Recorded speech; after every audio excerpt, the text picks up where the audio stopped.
Originally reacted to this on August 20th, 2024 on my other channel, but I'm bringing it here to you guys for my French channel. Hopefully you enjoy it. 100 Years of War, England versus France. We're going to check it out. History mapped out. Hit like, hit subscribe, do all that super fun, awesome stuff. And we're going to do some learning today. In 1328, the Capetian royal dynasty, which had ruled France for over 3 centuries, ceased to exist.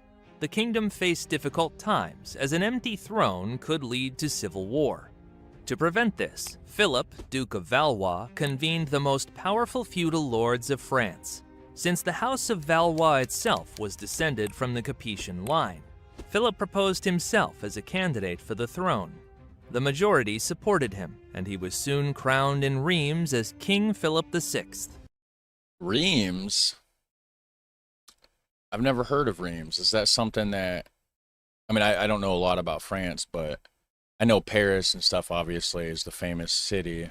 I just assumed they would have done something like that in Paris. But then, you know, that's what I get for assuming. Apart from Philip, several other feudal lords laid claim to the crown, notably King Edward III of England, who had French ancestry through his mother Isabella of France.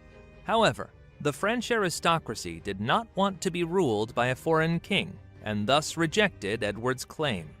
Consequently, Edward returned to England and began preparations for war.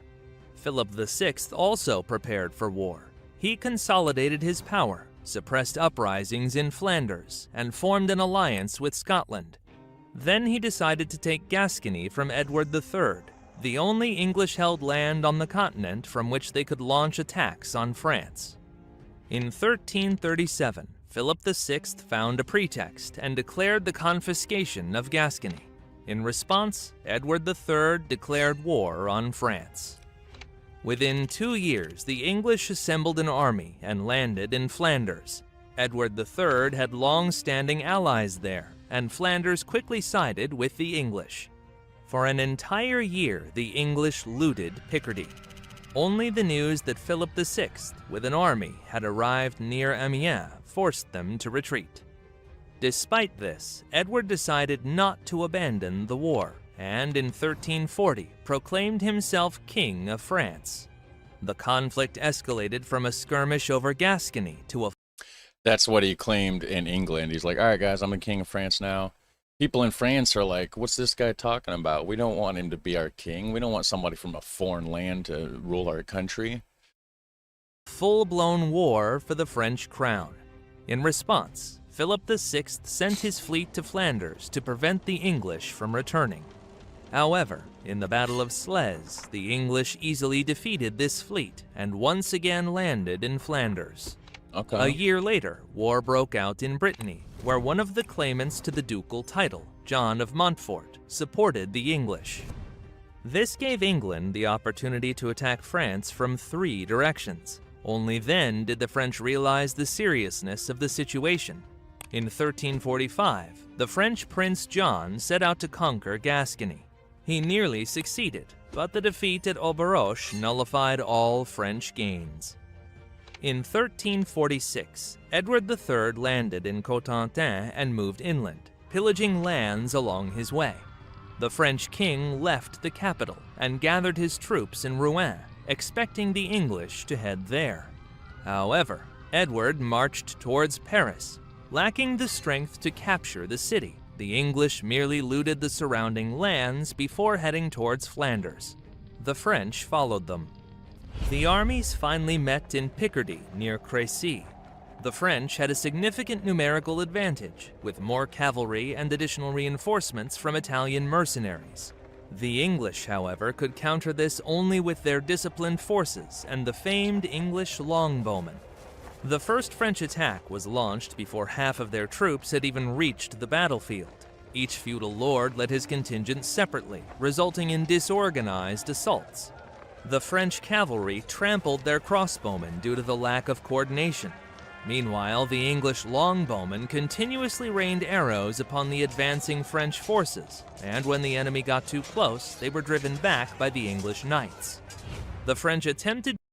Was this all wrote down in detail? Like, how do they know that this is what happened in this step and this person, they shot arrows and then they, you know what I mean? Like, did they write down all the details? Or are they just speculating that that's probably what happened during that battle? I mean, you know, it was so long ago. The enemy got too close, they were driven back by the English knights. The French attempted to engage in battle multiple times, conducting a total of 17 attacks, but all ended the same way. That night, Philip VI realized the heavy losses he had suffered and decided to retreat, leaving a third of his army on the battlefield. After defeating the French, Edward III decided to consolidate his continental holdings. He began the siege of Calais, which lasted a year. This gave the French enough time to gather a new army. However, Philip VI, mindful of the previous defeat, did not dare to engage in another battle and ceded the strategic city to the English. Soon after, both sides agreed to a truce, and Edward III returned to England. Okay. In 1350, Prince John became King John II the Good. He aimed to finally defeat the English and reclaim the lost territories. However, Edward III preempted him by deliberately making impossible demands during negotiations. And after the French king's refusal, he declared the truce null and void. In 1355, two English armies landed on the continent. One, commanded by Edward III, landed in Calais. The other, led by his son, also named Edward and later known as the Black Prince, with 7,000 soldiers, landed in Gascony. The Black Prince immediately embarked on a plundering campaign in Occitania, and the following year he raided Aquitaine.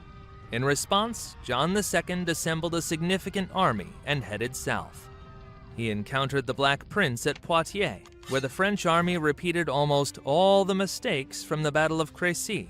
The French suffered heavy losses on the battlefield, and King John II was captured.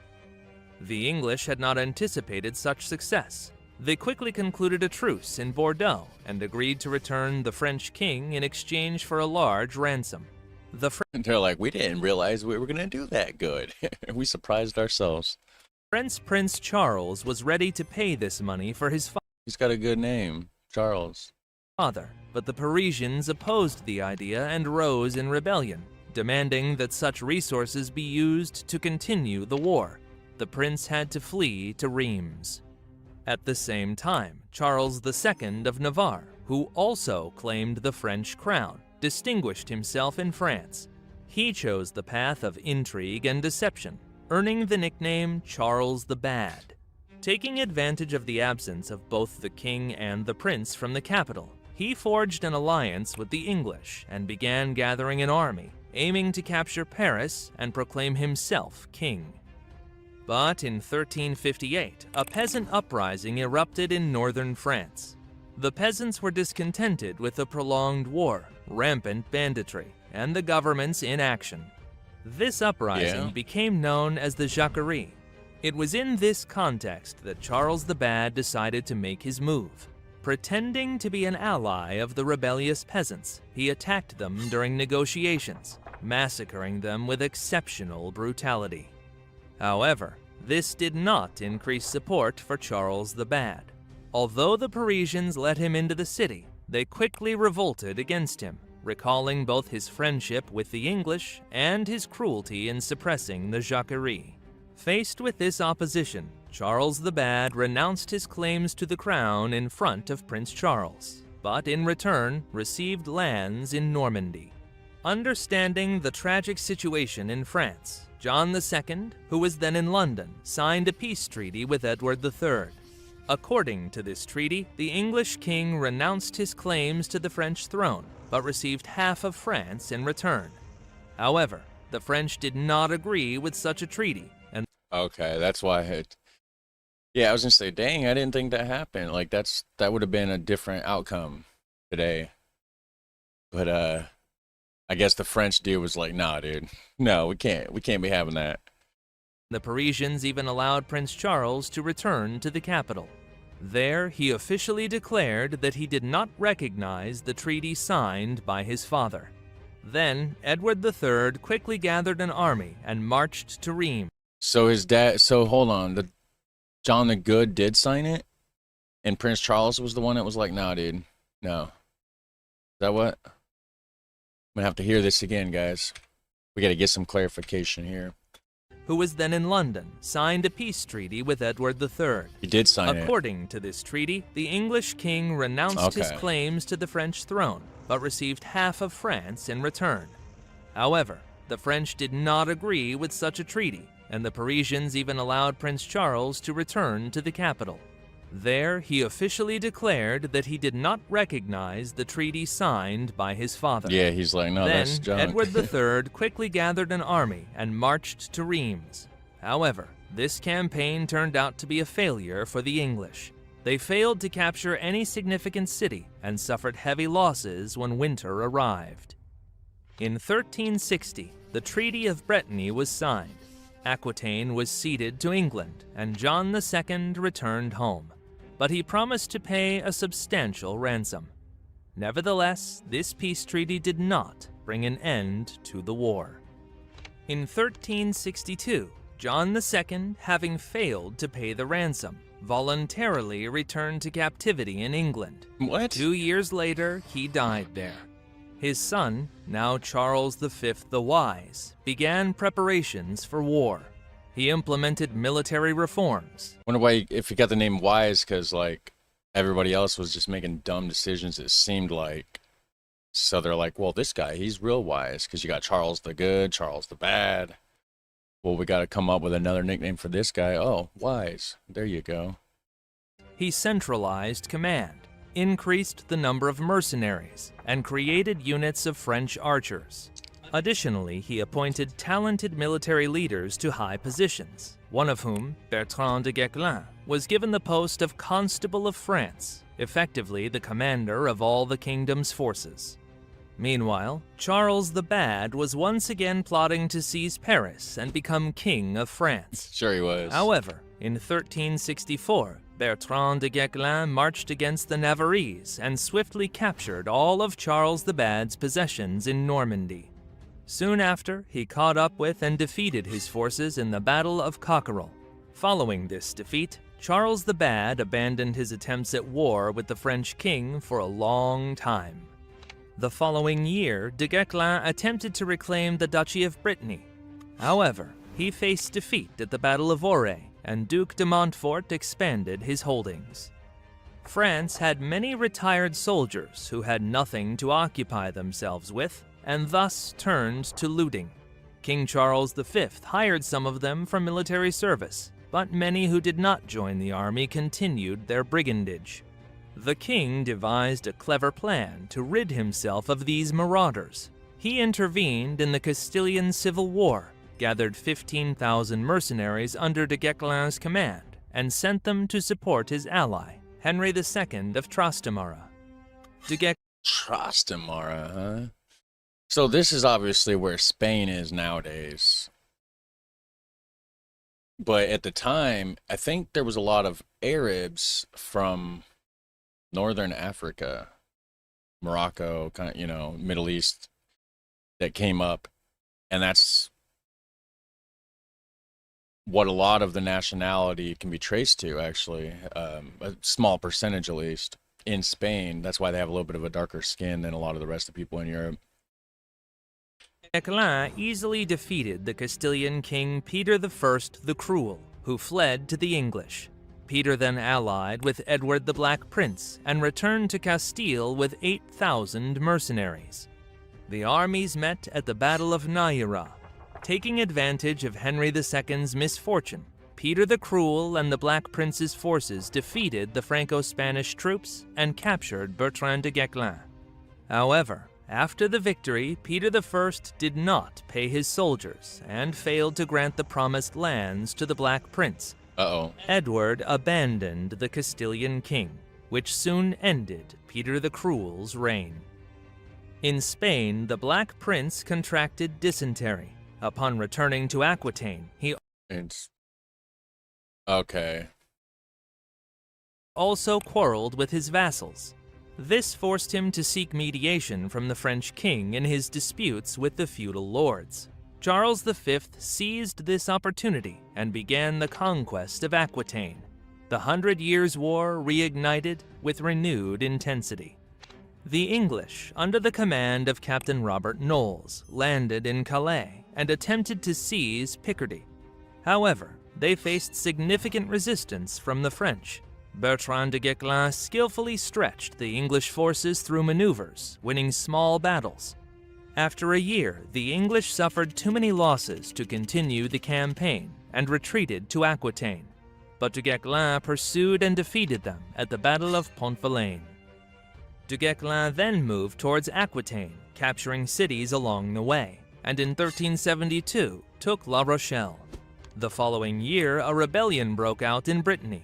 John of Montfort was forced to flee to England, and de Guesclin took the opportunity to seize the peninsula without a fight. Returning to Aquitaine, de Guesclin defeated the English at the Battle of Crecy. Within a year, the French had liberated most of Aquitaine, leaving the English with only the county of Gascony. These French successes were large. And that's the first one they had anyways, so it just set it back to the way it was, kind of like a full circle. Largely due to the condition of Edward the Black Prince, who, due to illness, returned to England for treatment in 1371 and soon died. I guess they still have Calais right there by Flanders, but... A year later, his father, King Edward III, also passed away. Jeez. The new King of England was Richard II, the son of the Black Prince. Unlike his illustrious father, Richard II had a weak character and was dependent on the nobility. England now faced the threat of civil war. In 1380, the French crossed the English Channel and pillaged Kent. The following year, a peasant revolt broke out in England. In 1384, the Burgundian acquired Flanders through marriage, removing one of England's wealthiest continental allies. This situation led to a catastrophe in England, and Henry, Duke of Lancaster, who bore personal grudges against Richard II, staged a coup and became King Henry IV. France was in no better condition. In 1380, both King Charles V the Wise and Constable Bertrand de Guesclin died. The new king, Charles VI the Mad, saw Paris embroiled in noble intrigues for control of the kingdom. Soon, all of France was caught in a struggle between the Dukes of Burgundy and the Dukes of Orleans, which eventually escalated into a full-blown civil war, known as the Armagnac-Burgundian Civil War. Meanwhile, Henry V, only the second king of England from the Lancastrian dynasty, sought to bolster his authority through military victories. The situation in France only made this easier. Citing the French support of a Welsh rebellion 10 years earlier as a pretext, Henry... A French support of a Welsh rebellion. So Wales was trying to rebel and remain independent from England. France... So this is how Wales started too? I was actually literally always wondering, like, what's up with Wales? Why is it just this small little spot right there? It's pretty much England. I mean, it's not, but it, you know. Citing the French support of a Welsh rebellion 10 years earlier as a pretext, Henry V declared war, and in 1415 landed in Normandy with an army, then moved towards Calais for reinforcements. The French army, under Constable Charles d'Albret, moved to intercept him. At the Battle of Agincourt, the French army once again displayed a lack of discipline and suffered a devastating defeat, losing a third of their soldiers. A lot of death. The Battle of Agincourt proved to be an even greater disaster for the French than all previous defeats in the 100 Years' War. The French army, which was supposed to defend the kingdom, simply disappeared. By 1419, the English had captured Normandy, Brittany, and Maine, and laid siege to the capital. Soon, the Burgundians, aggrieved by the dishonorable murder of their duke, sided with the English. Consequently, in 1420, Charles VI was forced to sign the Treaty of Troyes, according to which, upon his death, the French crown would pass to the English King Henry V. For this to happen, Henry V had to marry the French princess Catherine of Valois, a union that would later play a cruel trick on the Lancastrian dynasty. In 1421, the French Prince Charles gathered his own army from among Scottish and Italian mercenaries.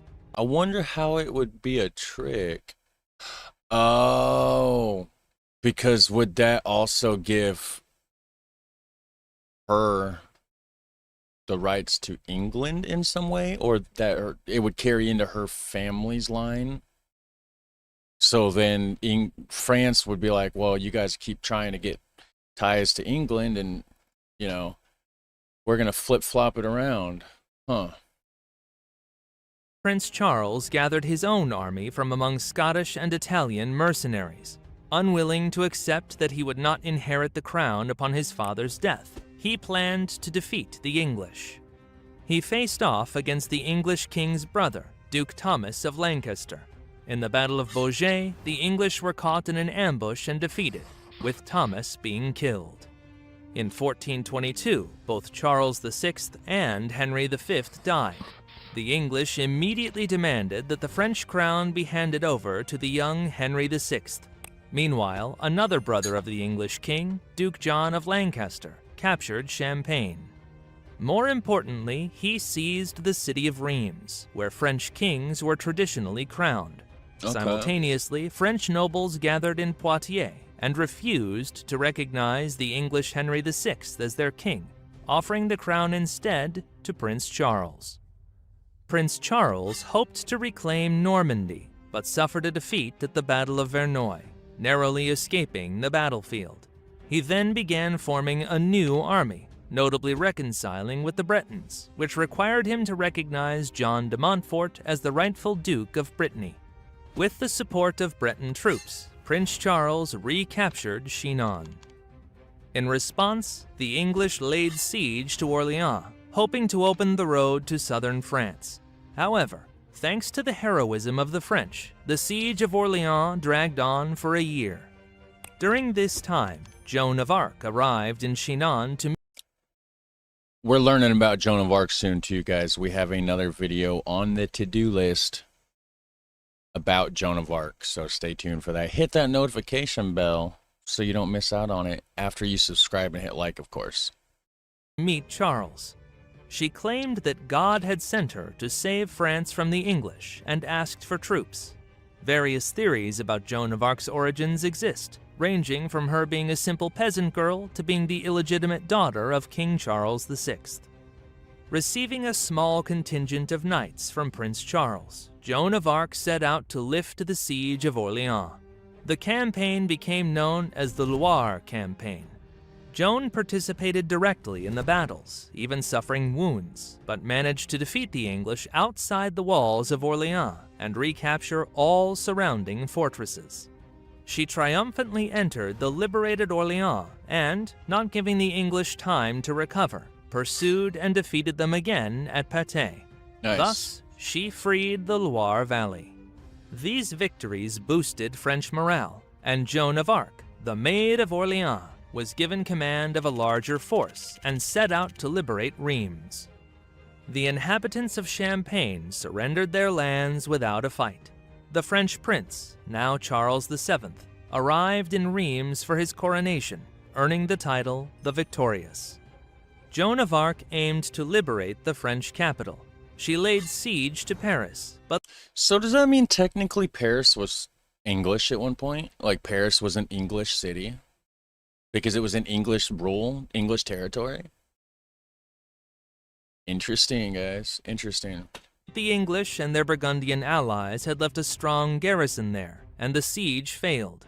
Joan was wounded for the second time. Uh-oh. Meanwhile, the inhabitants of Compiègne rose against the English, but the city was besieged by the Burgundians. Joan of Arc, without waiting for reinforcements, went to aid the people of Compiègne, but lost the battle and was captured. Later, the English tried her for witchcraft and burned her at the stake in Rouen. Despite this, Joan of Arc became a heroine of France. So, why'd they say she was a witch? Is it because she was so good at defeating them? They're like, oh, there's no way that anybody could be that good at defeating us. She must be a witch. After the death of the Maid of Orleans, the French did not stop the war. Charles VII conducted military reforms, creating a professional army of mercenaries and adopting new technology, firearms. During this time, the French organized many uprisings in the occupied territories. The uprisings in Picardy in 1431 could not be suppressed. Firearms, huh? 14. I guess I didn't realize that they had them that long ago. I mean, you're just right after the medieval times here. Now you're talking about firearms? I mean, of course, they're not accurate and they take 20 hours to load. But it's still a firearm, right? I didn't know. I thought it was like 1600s, I thought was the firearm times, but we're talking 1400s. The English, led by Duke John of Lancaster, lost the Battle of Saint-Denis. However, the uprising in Rouen was brutally suppressed. In 1435, the French defeated the English at the Battle of Gerberoy and liberated part of the French lands. That same year, Duke Philip the Good of Burgundy, alarmed by French successes in the war, returned Burgundy to the French crown. As a gesture of goodwill, he freed Flanders, but after suffering a defeat at Calais, he left the city under English control.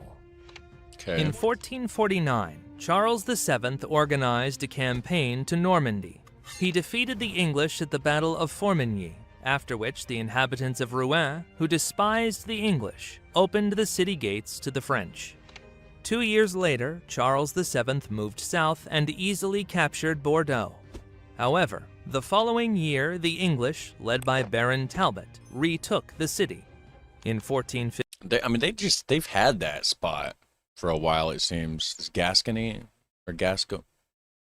Yeah, something Gascony, I think. 53, Charles VII returned to Gascony with an army and defeated the English at the Battle of Castellon. The French artillery played a crucial role in this battle, marking the beginning of a new era in military history, according to many scholars. Although the last English-held city, Calais, was not recaptured by the French until 100 years later, the victory at Castellon is considered the end of the 100 Years' War. But there was still that one little city, though. But they weren't at war, I guess. It was just like, you can have it, whatever. We're done fighting. The 100 Years' War, which began as a feud among nobles over the crown, ended as a war between two nations, the English and the French. It was during this war that both peoples began to distinguish themselves from one another. On one hand, it became a display of national heroism, and on the other, a manifestation of particular brutality. Furthermore, the 100 Years' War heralded the end of the chivalric era, as knights began to be replaced by mercenaries, and thus these 2 centuries came to be known as the Autumn of the Middle Ages. Interesting. I like this channel, guys. If you like this channel as well, it is called History Mapped Out. Like I said, there's going to be a link in the description section down below. There usually always is. So if there's ever a video I'm watching and you want to see the original or check out what channel the original is and see what other videos they have, you know where to find it. There's other links down there too. You guys have a super fun, awesome day, and I'll catch you in the next one. Take care. Bye.